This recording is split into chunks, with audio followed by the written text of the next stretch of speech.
इसके बाद नेक्स्ट है 26.23, Sandco acquired 80% of the equity share capital of Sunco several years ago.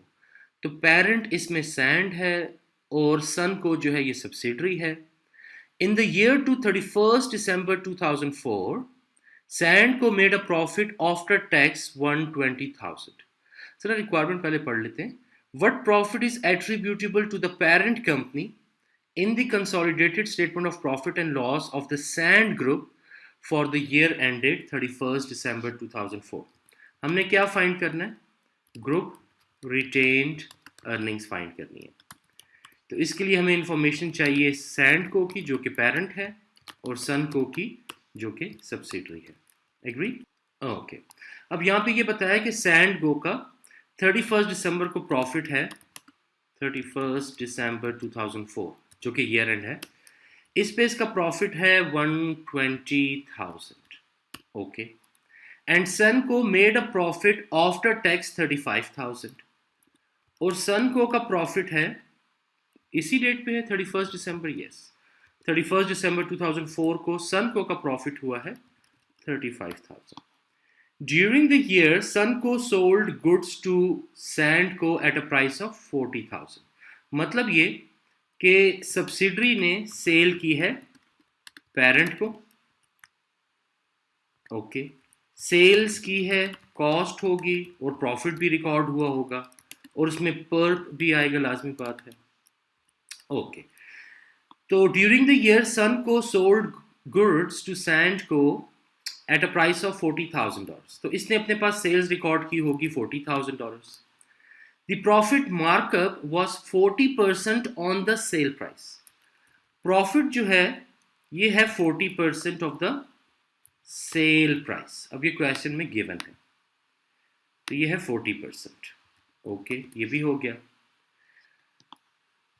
At 31st December 2004, 25% of these goods were still held in the inventory of Sandco.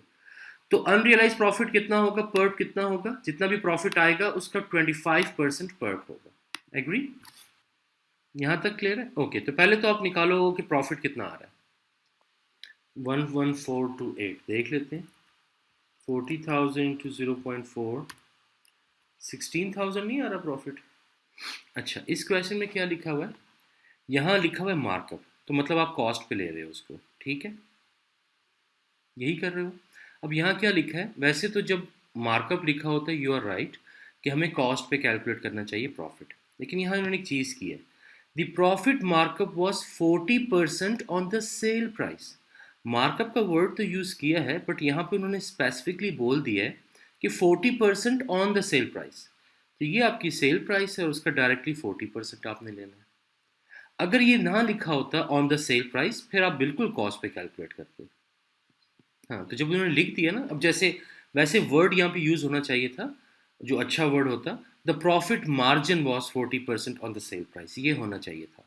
लेकिन उनकी मर्जी, उन्होंने markup लिख दिया, कोई इशू नहीं है. बट यहाँ उन्होंने बड़ा स्पेसिफिकली मेंशन कर दिया सेल प्राइस. जब सेल प्राइस मेंशन हो गया या कॉस्ट यहाँ पे मेंशन हो गया तो फिर वही फॉलो करना. ठीक हो गया? ओके.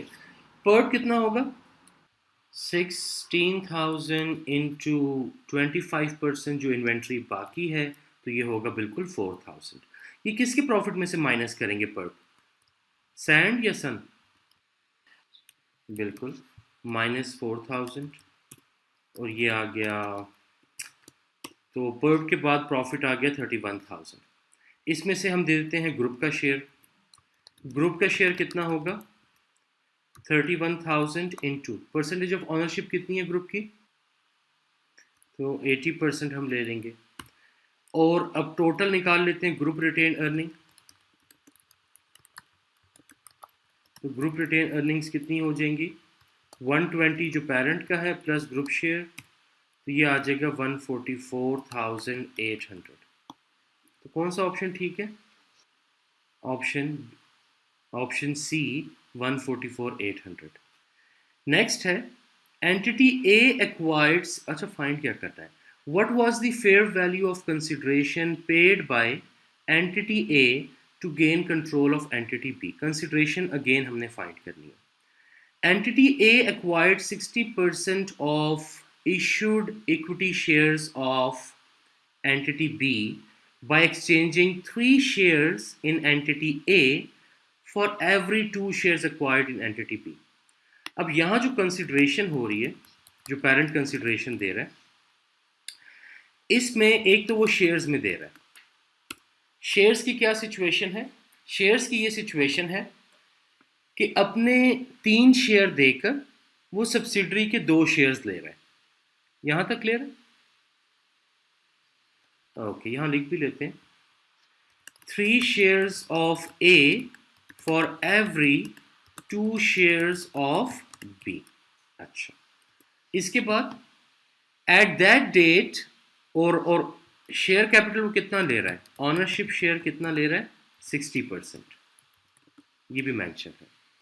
अच्छा, at that date entity B had 100 equity shares. जो बी है उसका जो शेयर कैपिटल है उस डेट पे कितना है? 100,000 इक्विटी शेयर्स। एग्री? यहां तक क्लियर है? ओके। इसके बाद है at the date of acquisition the fair value of an equity share in entity A was 3.50 and the fair value of an equity share in B. B and A के share prices दिए हुए 2 and 3.50। उनकी nominal value भी दी हुई है कि $1 दोनों की सेम है, लेकिन हमने तो fair value of consideration find करनी है, राइट? तो हम फेयर वैल्यू ही यूज करेंगे, नॉमिनल वैल्यू कभी भी हमारे लिए रेलिवेंट नहीं होगी। अच्छा, बी का शेयर कैपिटल है 100,000। इसमें से ए ने कितना एक्वायर किया शेयर कैपिटल? कितने परसेंट? सो 100,000 इंटू 60%, इसने एक्वायर किया 60,000 का। अब 60,000 के लिए क्या है? वो शेयर्स में पेमेंट कर रहा है। कैसे? कितने शेयर्स देने पड़ेंगे ए को?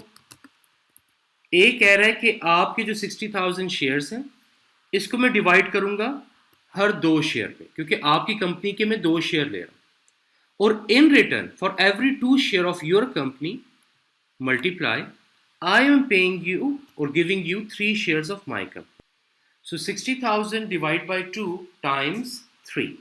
तो मतलब ये कि कंपनी ए जो है अपने 90,000 शेयर्स देगी फॉर 60,000 शेयर्स ऑफ ए। यहां तक क्लियर है? अच्छा, इसकी फेयर वैल्यू कितनी होगी?